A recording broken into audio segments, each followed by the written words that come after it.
We back in the lab, we making some noise, so go turn your decibels up. Black skin, white coat, oh no, who was nice as us? Made Jimison really told us no limits, so we about to take this up. Went from mixing in the kitchen to the lab, and now I can make this up. Whoa! B-SCI, be scientist, B-SCI, be scientist. We shining a light on the people of color to show them how fly it is. B-SCI, be scientist, B-SCI, be scientist. We back in the lab with white coats on our back, time to show what time it is. Hey.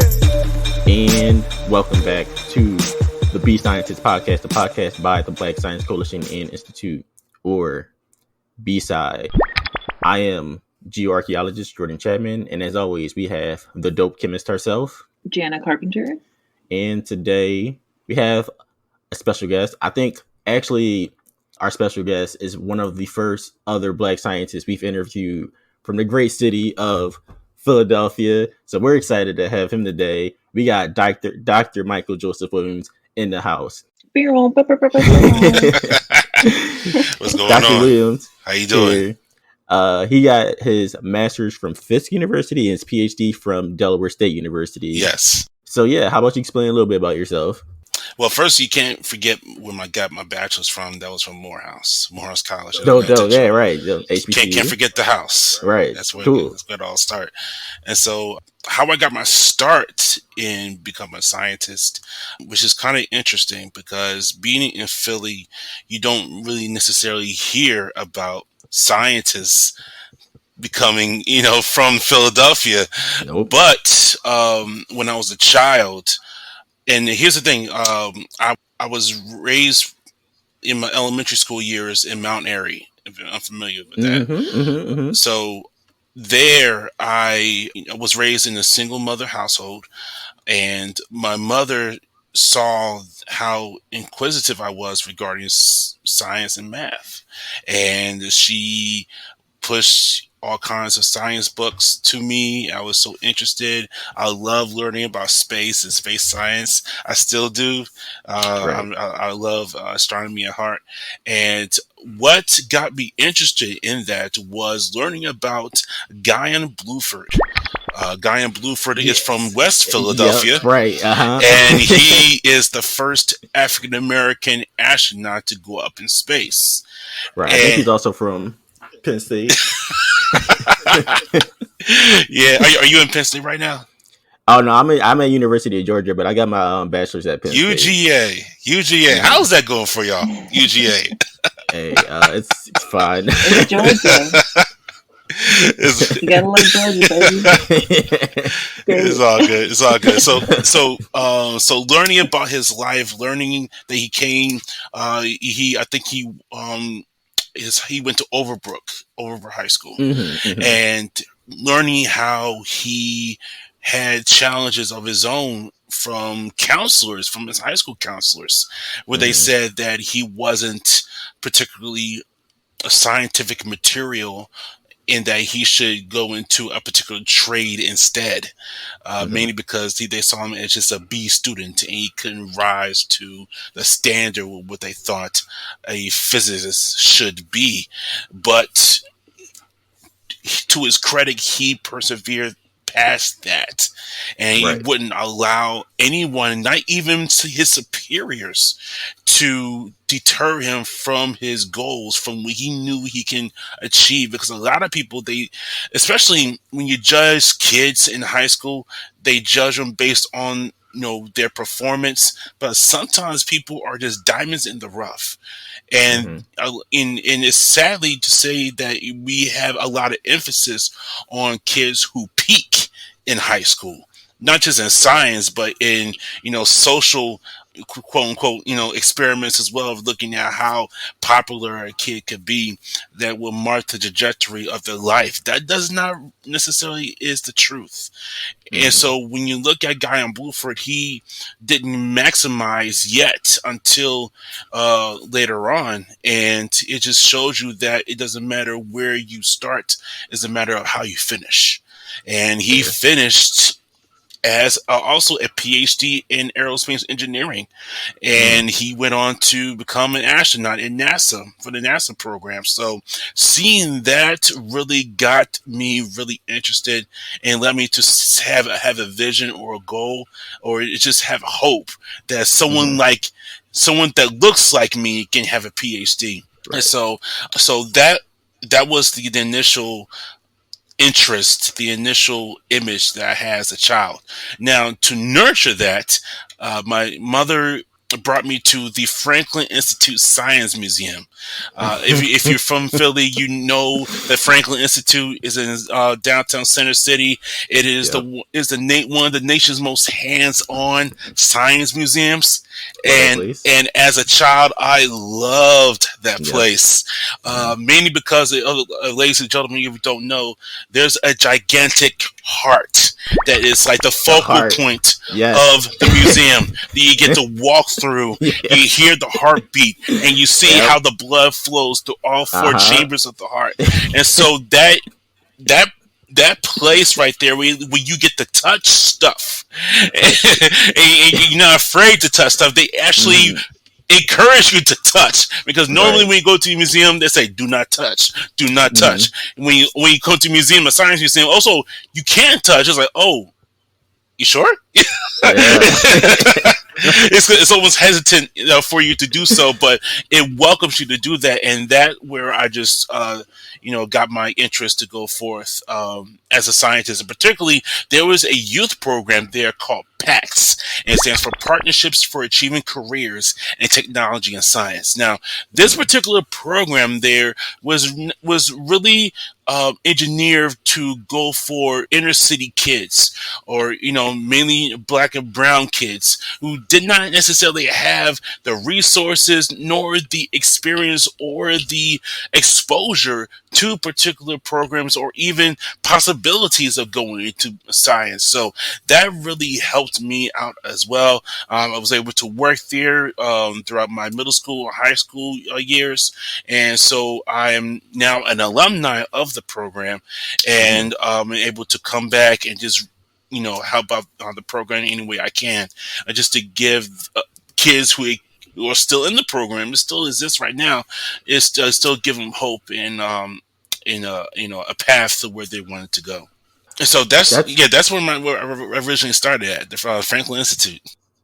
Yeah, man, that makes a lot of sense. Honestly, I think I definitely was a fan of the Franklin Institute, but one of my earliest memories of really kind of being like, oh, science is cool, is right across the street at the Natural Academy of Science. Right. Because in there, you can do, I'm pretty sure it was in there, it could have been Franklin Institute too, but there is like a mini like paleontology like station where you can like dust off like pretend fossils basically. And that started a lot of things, because then I go on and become both an archaeologist and a geologist. Where, most people don't do both, but I was like, I'm gonna do both, and then I always have that memory of like that, not really considering it. If someone was like, oh, you realize that you could actually be one of those, right? Then maybe things would have got started faster, but it did come back around. I think before I started middle school, I was at a summer camp at the Academy of Natural Sciences. There was just something to do during the summer, and I enjoyed it, but it wasn't for me. That's not the type of science I wanted to do. But it's still a good experience, to get your feet wet in what you want to do and what you don't want to do. So definitely, I think for me, I didn't necessarily, it wasn't necessarily my, my palette, if you will, of science, dinosaurs or even archaeology. It wasn't for me, but definitely I wanted to go into any type of, life sciences or hard science, the biology, chemistry, and physics. Yeah. Makes sense. Yeah. And so from there, I went to Morehouse College, and so that was in 2005. So Morehouse College is in Atlanta, Georgia. And if people do not know, Morehouse College is an historically black college, and which is specifically for African American men, which is which is really pivotal, especially today, to have all sorts of men, to be honest, young men, but they still need to be groomed into professionals as African American men. But they really emphasized a lot of personal growth and facets of life that a lot of kids needed. So there in Morehouse College, I saw different examples of class, professionalism, and dignity in African American men, and it's because I didn't necessarily grow up having those images, so it just powerful for me to see all that. And we all know that Morehouse College is famous for having alumni as if Dr. Martin Luther King Jr. and even Spike Lee and Samuel L. Jackson, if you believe that. And it was just powerful to be there. And there was an ideal that was presented to us when we first got there as freshmen. So one of the previous presidents of Morehouse College, his name is Dr. Benjamin Elijah Mays. He created this ideal, which is called the Morehouse Man. And the Morehouse Man was the epitome of excellence in all facets of life, including academics, professional aspirations, family devotion, community service, and leadership. And the Morehouse Man is the embodiment of integrity, honesty, respect, resourcefulness, poise, and self-discipline that we all are supposed to adhere to. And you see the lives of the students there being transformed by those standards. So being there, I was able to see people that looked like me become embraced in science and do quality science and can embrace Black culture at the same time. So that was a really powerful moment for me to be there. Yeah, I definitely feel like the representation aspect is so important, because I often wonder how I would have turned out if I would have attended an HBCU for my undergraduate career. And I just wonder, for people who may not have had that experience that you've met, do you think that social media or meeting in person, or how do you make those connections with people who maybe not have had that same experience? Of representation. So I definitely think that social media is an excellent tool, to reach out to different people. I do it all the time on Twitter. And for me, I'm a very outgoing guy, so I like to make proper introductions and see how it goes. But I will never be afraid to reach out to people, especially now since we're still dealing with the pandemic, that social media is essential right now for connection. And so I would just, suggest to do that. I know, other people that use Instagram, Facebook, or now it's called Meta now. So there's other there are different ways to connect. But, I think, especially with people who did not have that background, there are so many organizations that are around right now. I know for me, how I was able to connect with other people were from the NSBP, the National Society of Black Physicists. You have NSBE, National Society of Black Engineers.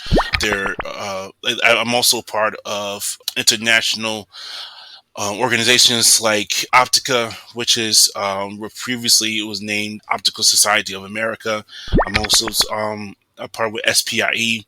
There's also an International Society for Optics and Photonics. There are many different organizations out there.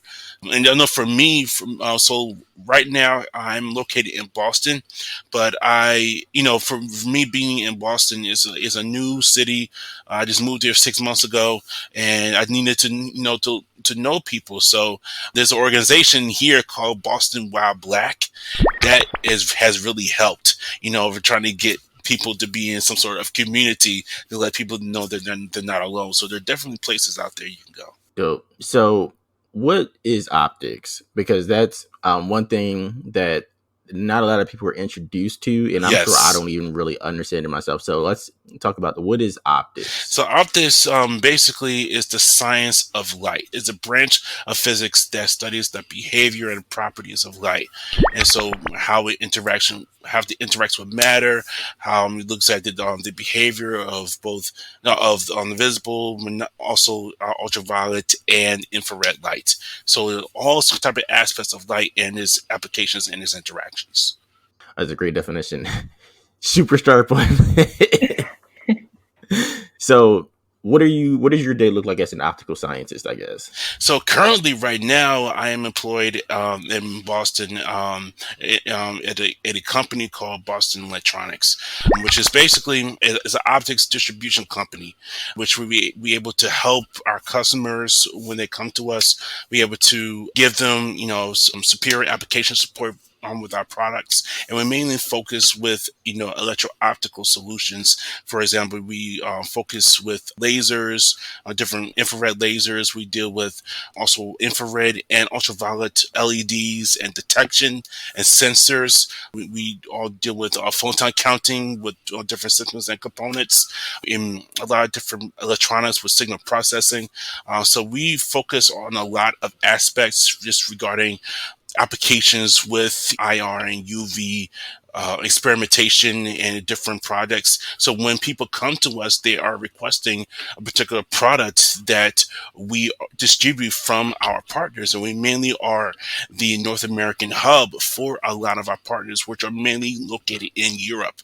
And so when people come to us, being the middleman, if you will, we'll be able to properly go through their particular research aspirations, their research projects, and really diagnose what they really need. So we able to just go with that with them, just work with them. And so when we able to send it out to them, if they have a problem, they can always come back to us, and we can always work out what didn't work and how we properly fix it. So we mainly focus on application engineering. So I have a very specific question. Do you guys deal with some of the sensors that show up on the satellites, like LiDAR and things like that? Yes. I think right now we have a couple of our products on the Mars rover right now, if I'm not mistaken. Yes. Wow. That's dope as hell, actually. That's incredible. I'm always curious about, like, when you're in school and you're thinking about, okay, what do I do next? Was this always something that you knew that you wanted to do, or how did you really frame how you wanted to apply your expertise in the job market? Well, to be honest, what I really wanted to do was become an astronaut. I really wanted to do that. Well, it sounds like you already achieved it, so I don't know. I really wanted to do that. It was just, over time, when you have a particular dream, sometimes, regarding the circumstances, things may shift or things may change depending upon responsibilities or, where your career may, can go to. So particularly, I always wanted to have some sort of connection to space science, like I said before. And so now I'm able to be part of it as, like I said, to help people with their particular solutions. So it's critical thinking and problem solving. That's what I really enjoy. But I also still have the connection to NASA, to all the people with SpaceX and everything, and just to have that particular connection with space. And this is really what I really enjoy, because over time, when you think about, I want to be an astronaut, I'm thinking, there may be a problem regarding retaining my muscle strength when I go back into gravity. I don't want to lose any part of my strength. And the thing about it, I'm not sure if I'm sort of a tall individual. I'm 6'2", so I'm not sure if they have tall men do the astronaut program. They probably do, but I think it's more so I want to be part of the instrumentation aspect and just help them develop with that as well. Yeah. Also, space is rough. I mean, I know, for example, sometimes I still get motion sickness on planes. So, and I do still kind of be like, man, if NASA was like, we need an astronaut, would I, like, if I had the opportunity, maybe, but also I get motion sick on planes. So it's like, you got to think about it real fast. Right. And also, do you enjoy roller coasters? I mean, they're okay. Not at all. But so that's another great question. So here's the thing. I hate the first drop. Yeah. I hate it with a passion. I do not like dropping or falling at all. Okay.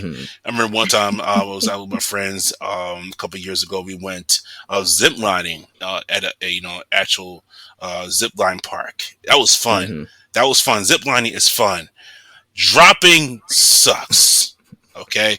It was one time we had to drop as a swing into a net. It was a short drop. I mean, not necessarily short, but it wasn't it wasn't so high up in the trees. It was relatively, moderate. Yeah. But I was still up high, and I still had to fall in so that I could swing. That when we talk about your insides just clamp up, it's just like, I hate that. I hate that so much. I haven't been ziplining. Is there a lot of free motion on the way down, or is it just like? So regarding being on a zip line, going all the way over. So is there a lot of swinging not straight down, but to the sides and stuff as you're falling? No, I can't remember now because going and falling. I just wanted it to be over so bad, so I had to let out a warrior cry. It's like and just drop, So it went straight. I believe it went straight. Cool. No worries. So. So I did notice though that you do enjoy traveling. Yes. So do you get to do that a lot along with your job? And well, not yet. What's your favorite? Not yet because of the pandemic, but I do intend on traveling soon, mainly because my job will require us to do trade shows at different places. We have a particular show upcoming next month, at the end of the month, called Photonics West, where it's the biggest optics trade show, if you will. We have multiple companies coming together from all over the world, hopefully, depending upon if they would consider traveling during this time. But normally, we have thousands of people there just to show off their particular products. Or even to they have different classes for professional development. I am glad to announce that a couple of months ago, I started not sort of a Twitter campaign, but a group called Black Infotonics.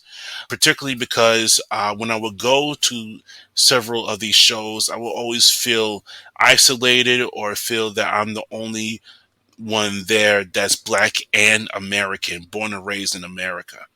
And I would feel, somewhat out of my element, even though that I am doing the work. This was time I was in grad school, and I was doing the work, and I, have a legitimate right to be there, but it still felt in the back of my mind like imposter syndrome, or people looking at me as if saying that I do not deserve to be here, or someone else is more deserving of your spot because there's no other Black person here.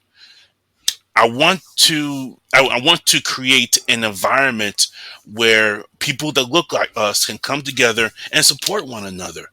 Because I know there's other people out there, they just feel that they don't belong or don't anyone to talk to. Or they don't want anyone they can trust, because there's a lot of things that came out in this past year regarding the deaths of George Floyd, Ahmaud Arbery, and Breonna Taylor that really came out of the surface regarding scientists and particularly how they feel about their colleagues.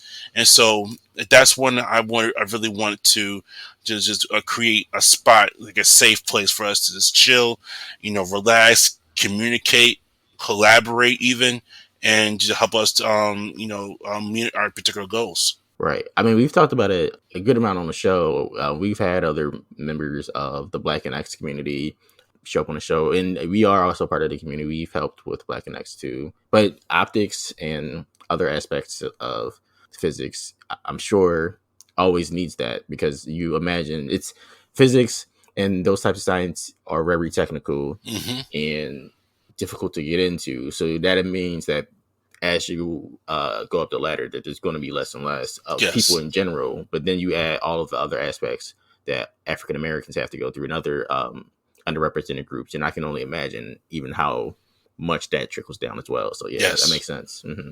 Yes. So Yeah, it's yeah, also. go ahead. Oh, sorry. Oh no, you go ahead. No, I just felt that this will be a pivotal opportunity just to bring that out there and just to have people have hope. Yeah, right. That's my main motivation. Mm-hmm. Fair enough. Jenna, you had a Yeah, question? it's funny. No, it was more of a comment than a question, but it's just funny if I talk to someone who is adjacent to my field but is not Black or African American, and they're like, "Oh, so what are you studying?" And I say, I'm doing a technical science. I'm doing chemistry, bioanalytical chemistry. They're like, "Oh, really?" Mm-hmm. I'm like, You give you that yeah, look. it's like I hate Exactly. that. Right. Yeah, exactly, and I hate that it's immediate imposter syndrome because it's like, Mm-hmm. why do you act so surprised? Yeah, Yeah. it's like saying I made a presentation because also, just to interject, I am serving Optica as an ambassador for them. I just got inducted to their ambassador program this year, so I can Mm-hmm. put that link to you just to show you what that means. But I'm able to go around and do professional development presentations for all of our student chapters, and I made a presentation regarding the importance of advocacy for the Black community in optics and photonics, and I address some of what you just said, saying that that sometimes we feel that physics is an elitist field Mm. that's only for the racial majority, Right. and we feel that we don't, or we're not necessarily seen, but we are ignored, and we feel that we always have to prove our worth or Mm-hmm. even our competence to prove our own existence Right. in our and our legitimacy of being in these so quote unquote white spaces. And it could honestly, sometimes we see the hypocrisy of people who say they're racially diverse or they're trying to go into inclusion now, but you see only a sprinkle of us Mm-hmm. when we see a large majority of other people that have been there for a long time. So it's something that has really not settled with me at all. I never accepted what I saw and always believed for the better.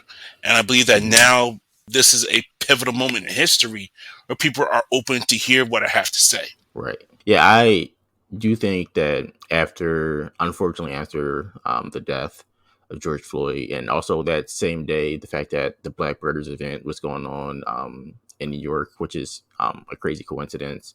But I think all of that stuff sparking not just the protests, but then also the consequential, like, Black organizations in science really showing up, that I think it is kind of like a Black science revolution. And little background about B-SCI. One of the things we did when we first showed up in like 2018, like late 2018, is that we would do historical science posts on Black scientists who usually don't get a lot of press.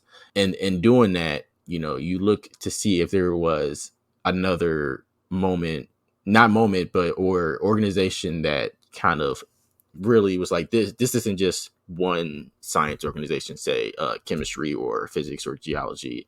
It would be one for everybody, and that was like, we didn't even see that. So it was like, this here is definitely different. And then we look at just the following on Twitter and other social media platforms, and even the fact that Science and Nature have picked up some of it too. It's like, yeah, it's big. Mm-hmm, Mm-hmm. mm-hmm. And I just feel that, yeah, it's big, but I want to again use this window Right. to really push change and to Mm-hmm. make it so much that they have to change the system, Mm-hmm. because a lot of times it's necessarily when we're talking about systems, we're talking about people, Right. and people have certain presuppositions already. And a lot of black people, I've spoken to a lot of black people regarding my endeavors, and sometimes, especially people who are in academia, they are afraid of repercussions, Yeah. or or if they say something too truthful and their superiors hear about it, it's like they're afraid of their positions and their jobs for Yeah. speaking out, and that's a real sentiment, that people have, because it's almost as if so many black students or scientists, even, they feel that they are expendable, Right. because Yeah. they feel that sometimes they were hired at a particular position just to fill a quota, and if you don't line up or assimilate yourself to the system at hand, all of a sudden you're a troublemaker and you don't fit anymore.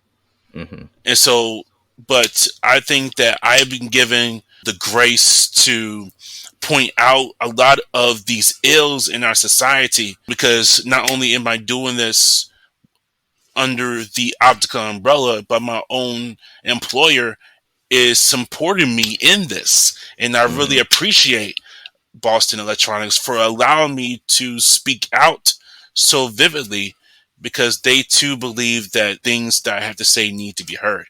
And especially, we come from situations and scenarios where you hear microaggressions from different places, and a lot of people feel they can't voice that. But I really have the authority and the platform to do so, because I've heard different things, like whenever, for example, I forgot which one, but it was a time, the outcry from unarmed black boy being murdered by the police, and I have received this question saying, "Why do you care what happens out there?" It's almost like, why do you care what happens out in the streets? Your focus should be in the lab. And I'm Right. like, You can see me on the streets if that's the question. and that's the thing. The reaction that I have is was saying that you had no empathy Right. for me being a black man as a scientist, because you feel that science is colorblind. But even with that, people say they're not racist, they don't see color, or they're colorblind. That means they have no acknowledgement of the harassment, the pain, and the strain that black people go through every single day. Or, Yeah, I definitely. I'm sorry, go ahead. I was just going to say, I've definitely seen a trend of a lot of temporary allyship amongst a lot of people, especially on social media. Yeah, with their tags, or even remember last year they had that you posted the black square. Yeah. Yep. It's like, well, we solved the problem. Right, that's Everything's good. It's over now, guys. Or Jordan, I'm gonna ask you something. Has anyone ever complimented to you on how well you talk? Oh yeah, I mean, of course, all the time. Yeah. You talk really well. Oh, I appreciate it. I can talk like I'm from Philly. Don't play. and that also, with the topic of code switching, a lot of people don't understand, because it feels that we are suppressing our true selves, when honestly it's a matter of time and place, with different people, different places. So it's something that we have had to do in order to survive. It necessarily something that I call it as an asset, but it's more so something that we just had to do in order to have some sort of release or mental health peace. Because the things that we go through every single day, we need some sort of avenue just to direct our energy. Yeah, I mean, one thing that I tried to do when I started grad school, especially once we really started B-SCI, was not try to code switch as much, because to me it was like, well, this is part of why we're here in the first place, is that we need to be black scientists in not just black spaces, but also in the science community, where But as we've been talking about historically, we aren't really seeing that much across the board. So in any situation where one black person doesn't represent the whole entire black community, but when you go into these spaces, that I feel like sometimes we take that on because we know that there's a strong possibility that there won't be another black person for some time. So in those moments, I'm like, okay, if that's the case, then I'm going to show up and I'm just going to be black sometimes. Like, I'm going to say what I got to say because, I don't represent the whole black community, but I know how I feel about the black community as a black person. So if I show up in that space, then I'm like, okay, this is why what you just said was fucked up. Here's why you should think about what you said. Or if someone says something like, we're really diverse and we're doing blah, blah, blah. I'm like, oh, okay. So how many students of color are you working with? Like, because it's real easy to say, because it's real easy to say your department's diverse. And then, for example, you're the only black person in that department. And then it's like, yeah, it's diverse. You have that representation, but that's not diverse. But the thing also with that is, okay, you're diverse, but what type of program do you have to keep the retention of the people there? Because it's not enough to say, oh, we have black people in. You don't have any type of support system that make them to stay. Make them feel welcome, make them feel they belong there. And this is much more than just a short-term solution. You need to have something that will implement a long-term effect for the people that you're responsible for.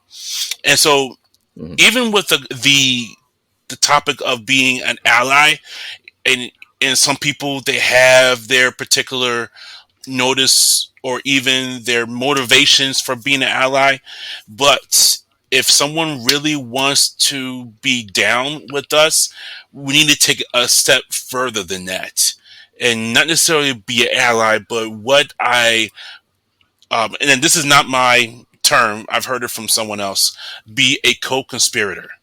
So I like that. but here's the analogy I came up with. So say that we are running a marathon, and we are, running, a huge marathon, like 26.2 miles, and we're tired, we're in pain, we have so much stress and anxiety, and but determination and the will to succeed.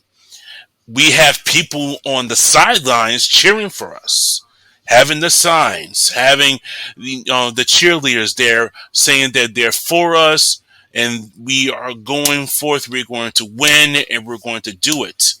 Those are allies. A co-conspirator is running the marathon hand in hand or arm in arm with us and going through the pain, the strain, the sweat, the blood, the tears of running the marathon. And so that when we do cross the finish line, we can share the spoils of that victory. So that's more so about, not necessarily the having people with us. We need people who are willing to be at risk of their own selves and be determined to make a change along with us, because we know how it is to take a risk regarding racial justice and civil rights.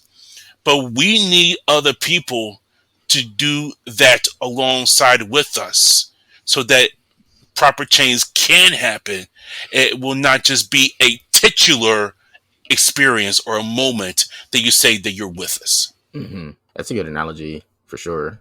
So what would you like to see going forward? Do you think that there are specific things that we could do in the next couple of years to help these things really, really, really stick? So for one, I believe that the conversations that have started last year need to continue, because we're still dealing with the aftermath regarding what happened last year. And still to this day, the people who murdered Breonna Taylor have not been charged nor arrested. And so we still have problems like that right now. And in our society, dealing with the police, or even other cases that we see regarding white privilege. And it's sad to see that we always are judging ourselves based on, white people's experiences or white people's privilege. And that's something that needs to be addressed more so, and to do it in a cordial manner, but we do respectfully and honestly. Because I think a lot of times in the past, regarding when you see a black boy or black man, an innocent black man being murdered or killed by the police for no apparent reason whatsoever, either people are angry at it or they just sweep it under the rug because they don't want to deal with it, or they feel that they don't have anything to say. Right. But even being complicit in being silent, that's a choice. And if we really want to have healing as human beings here in America, we can't be silent because we constantly deal with other people that don't look like us every single day. And a lot of people, they want to hide within their own particular demographics. But we can't heal if we hide from each other. Right. And as scientists, we need to call out the pseudo science to try to say that black people are inferior, or black people have particular deficits in their cognitive reasoning or understanding. And there were a couple of papers published last year that said that really ironed it out that science has a racism problem.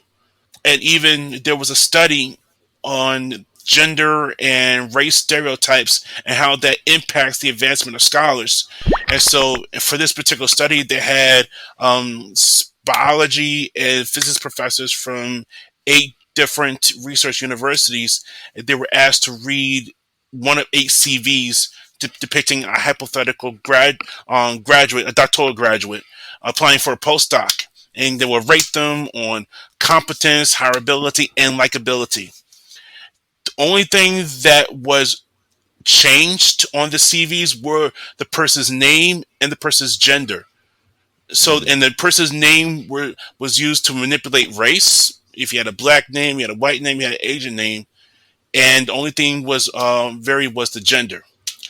And all other aspects of the CV was held constant.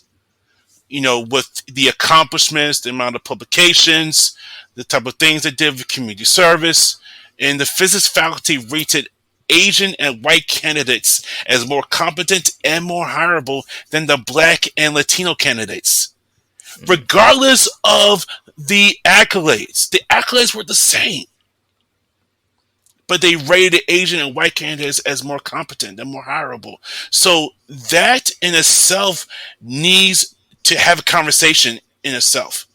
We need to have people be honest with themselves of the system of belief that people have created based on racist stereotypes of what black people can do or have the ability to do. And we need to honestly repent of that and say that is wrong. And we need to have that shift in our mindset regarding how we view each other. I'm still just stunned because that's a really important conversation to have. And I'm honestly just thinking of ways that I can do that now in my own department, because it's certainly something that I shy away from just because, there aren't that many of us. And in particular, I was just kind of thinking of an instance of hearing a colleague, say, oh, well, I saw this survey about if you're black or brown, you have these circumstances. Does this really happen? Does this happen like to you? And it's like, it's just even having to come to terms with someone to be like, yeah, I know you don't experience these things, but you need to take a step back. And just the fact that they felt so comfortable being like, this doesn't happen, right? Yeah. This is just extreme situations. Extreme situations? Really? Because here's the thing. There was a person a couple years ago who could have been George Floyd, and he was a doctoral student in engineering at Northwestern. He has his PhD now. His name is Dr. Lawrence Crosby.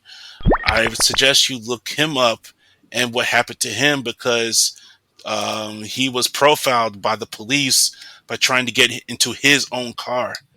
And so stuff like this is not just for the people out in the street or who are unlearned and had no education.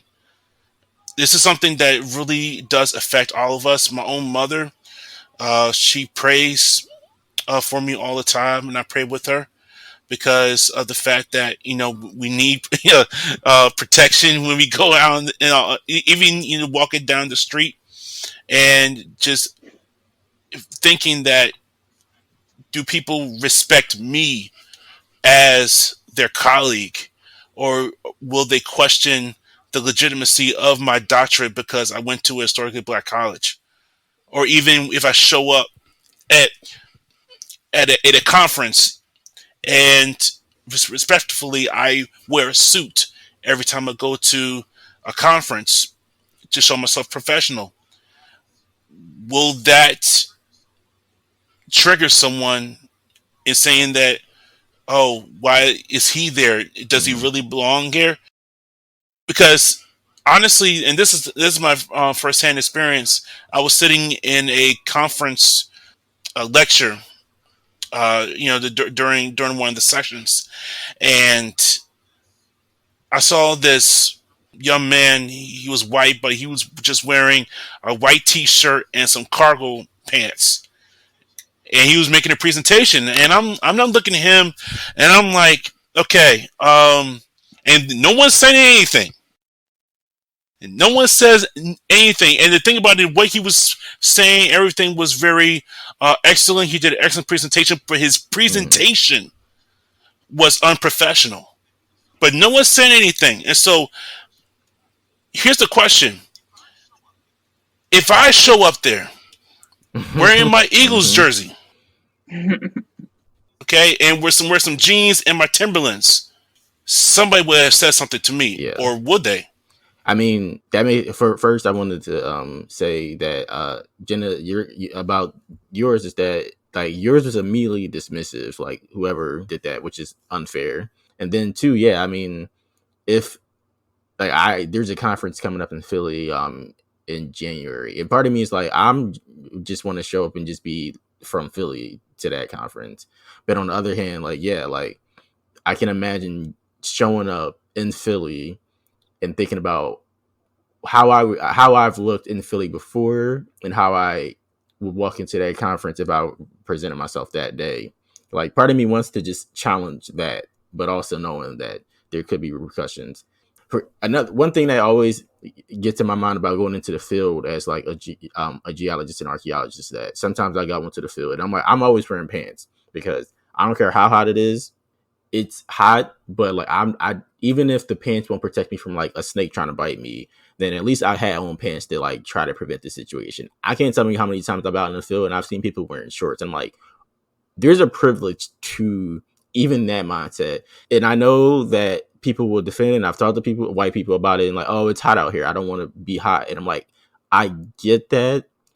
But you consider the fact that you're out in the field and there's not just, even if it's not a snake, even if it's not a spider, there are plants out here that will scratch you if you walk by them. If you're wearing pants, that chance goes down. There's a privilege to that to me, and like it's very obvious in those moments. And yeah, it's weird how the privilege shows up. But I don't want to be a downer for everything, because there are great men and women out there who are making a change. I do want to highlight a particular program that I was a part of at my time at Fisk. It was the Fisk Vanderbilt Master's to PhD Bridge program. Particularly, that program was specifically created for people like us, because they wanted to improve the demographic representation of underrepresented minorities in STEM, and they have an 83% PhD success rate amongst black and brown people. Okay, that's unheard of in regarding compared to the national national average. And Fisk by itself, separate to the program, is the #1 producer of Black people earning their master's degrees. So there are definitely people who are genuine. I love the particular program because it showed that you have genuine people who are serious about science, but they care about your well-being. They really have a sense of compassion and empathy towards students who may need a particular push towards the right direction. And that was certainly me. After I graduated from Morehouse, until that really helped me maintain the trajectory that I wanted to be on. So there are plenty of people out there, and there's definitely I believe I'm an optimist and an idealist, and so I'm always believing for the better, continuing to put light and hope out there in the world, and believing it's going to come back, not for me, for other people who are coming behind me. That's amazing. We are getting close to an hour. So what we usually do as we kind of wrap up the show is we ask our guests, how do you encourage other people to be scientists? I think how do you encourage is, #1, you go to the elementary schools and you do science demonstrations and science shows to get them excited. I love doing outreach for kids.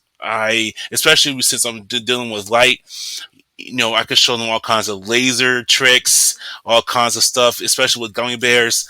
Everybody loves candy.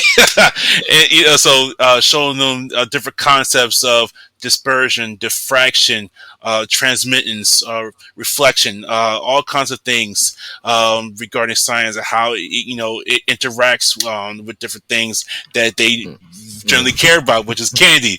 And just showing the different concepts of light and how they themselves can start to understand that at a young age, just seeing their wide-eyed optimism. I love that. And so I think we should start there, just to encourage kids to not be afraid to be curious about life, to find people that are trustworthy or genuine, that can challenge them in the science, who are not afraid to support them and to, just basically to have people fund them, to have people put themselves out there to give people a head start. That was definitely me. And so I believe in giving back. So that's the main, message here. It's always important to give back to your communities where you came from, because there are definitely kids in the inner cities that want to do this stuff. They just need the encouragement and the opportunities. That's amazing. That's a great way to wrap up the show. Thanks, you guys, for being here. I do want to say that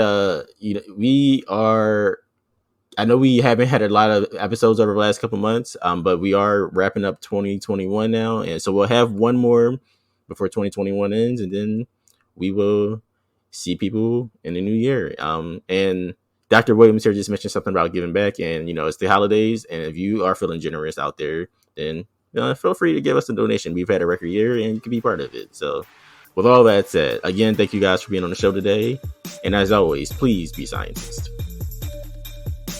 Be Scientist is a podcast by the Black Science Coalition and Institute, or B-SCI, a 501c3 nonprofit. Be Scientist is hosted by both Jenna Carpenter, chemist and B-SCI's Research and Development Officer, and Jordan Chapman, geoarchaeologist and B-SCI's president. Music is produced by Delaralo, and lyrics are by Jana. Special thanks to Michael, Mike, Cast, and Marshall, and the Plaza Abbey Studios. If you would like to donate to B-SCI, visit our official website, bsci.org. That's b-sci.org. Your donation supports Be Scientist and B-SCI's other projects. We couldn't do it without you. So please tune in next time, and always be scientists.